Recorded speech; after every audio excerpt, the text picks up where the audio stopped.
இன்றே டவுன்லோட் செய்து உங்கள் ஃபேவரட் ஷோக்களை என்ஜாய் பண்ணுங்க. என்ன வெற்றி, ஹாஸ்பிடல்ல டாக்டர் கொடுத்த மாத்திரைய தட்டி விட்டுருக்கா? அதுல என்ன நியாயத்தை அவ சொல்லிட போறா? அண்ணி அண்ணி நீங்க சும்மா இருங்க அண்ணி. நீங்க அவங்க எது பண்ணாலும் கண்டிப்பா ஒரு நியாயம் இருக்கும் அண்ணி. ஏங்க நீங்க சொல்லுங்க. மாமா, அத்தை, இந்த மருந்து மாத்திரை எல்லாத்தையும் தீபா தொடர்ச்சியா சாப்பிட்டாங்கன்னா அவங்களுக்கு குழந்தையே பிறக்காது. ஓ, இப்படி எல்லாம் சொன்னா நாங்க நம்புவோமா? அவ்வளவு பெரிய ஹாஸ்பிடல்ல அவ்வளவு பெரிய டாக்டரை பார்த்து ட்ரீட்மெண்ட் பண்ணிட்டு வந்திருக்கோம். அது எப்படி தப்பான மருந்தாகும்? என்ன பெரிய கதை விடுறியா? என்னம்மா, ஏன் இப்படி எல்லாம் பண்ணிக்கிட்டு இருக்க? மாமா, நான் சொல்றதுல உங்களுக்கு நம்பிக்கை இல்லைன்னா நம்ம கிட்ட பிரிஸ்கிரிப்ஷன் இருக்குல்ல, அத உங்களுக்கு தெரிஞ்ச டாக்டர் கிட்ட கொடுத்து என்ன ஏதுன்னு விசாரிங்க.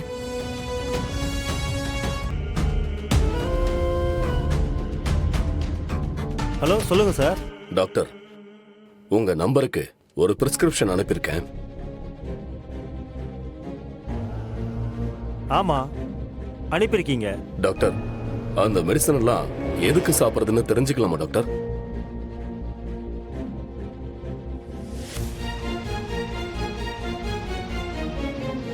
இந்த மருந்தை யார் சார் யூஸ் பண்றா? என் பொண்ணுதான் டாக்டர். உங்க பொண்ணா? உங்க பொண்ணுக்கு கல்யாணம் ஆகி 3 வருஷத்துக்கு மேல ஆகுது. குழந்தை இல்லைன்னு வேற சொல்லிட்டு இருந்தீங்க. ஆமா டாக்டர். அப்புறம் ஏன் சார் குழந்தை பொறுப்பை தள்ளி போடுற மருந்தை கொடுத்துருக்கீங்க? என்ன டாக்டர் சொல்றீங்க?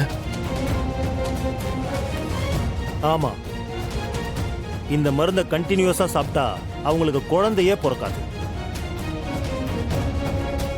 டாக்டர், நாங்க குழந்தை பிறக்கும்னு நம்பிதான் ஒரு டாக்டரை பார்த்து இந்த மருந்தெல்லாம் வாங்கணும். எந்த முட்டாள் டாக்டர் அவன் இப்படி ஒரு மருந்தை குழந்தை பிறப்புக்கு பிரிஸ்கிரைப் பண்ணிருக்கான்? அவன் டாக்டரே இல்ல. உடனே அந்த மருந்தெல்லாம் ஸ்டாப் பண்ணுங்க, இல்லனா குழந்தையே பிறக்காது. சரி டாக்டர், தேங்க்யூ.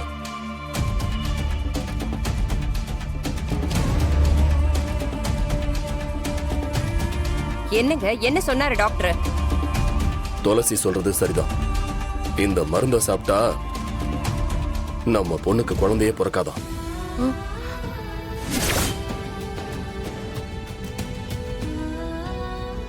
அம்மா கொஞ்சம் யோசிச்சு பாருங்க.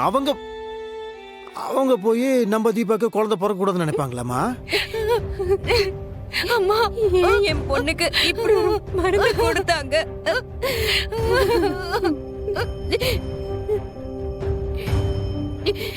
டேய், என்னடா நடக்குதுங்க? ஒரு டாக்டர் ஏன்டா இப்படி ஒரு தப்பான மருந்து கொடுக்கணும்? அதானா எனக்கும் புரிய மாட்டேங்குது. அந்த ஹாஸ்பிடலையும் அந்த டாக்டரையும் நான் என்ன பண்றேன்? ஒரு நிமிஷம் நீங்க விடுங்க. என்னடா? நீங்க பொறுமையா இருங்கப்பா, நீங்க தலையிட வேணாம்ப்பா. என்ன ஏது நான் விசாரிக்கிறேன். இதுக்கு பின்னாடி ஏதோ ஒரு தப்பான வேலை நடந்துட்டு இருக்கு. அதுக்கு யாரு காரணம்னு நான் கண்டுபிடிக்கிறேன்ப்பா.